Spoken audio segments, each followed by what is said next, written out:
Today I'm going to tell you about my favorite farm animal.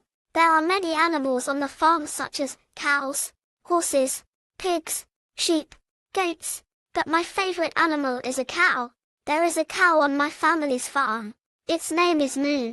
I'm going to tell you about the reason why I love it. Firstly, I love it because it's very lovely with black-white skin. It has got 4 legs, 2 eyes, 2 ears, 1 big body and a long tail. It's fat and strong. Secondly, I love it because I love to hear its sound. It says moo moo very loudly. Moo can walk and run like me. I like eating food but Moo likes eating grass. Thirdly, I love it because it's friendly. I often play with it when I have free time. I give water and grass to it every day. Moo has a baby cow. It's called Calf. Little Calf is very cute. Finally, I love it because it can give milk. I like to drink milk every day. I love Moo very much.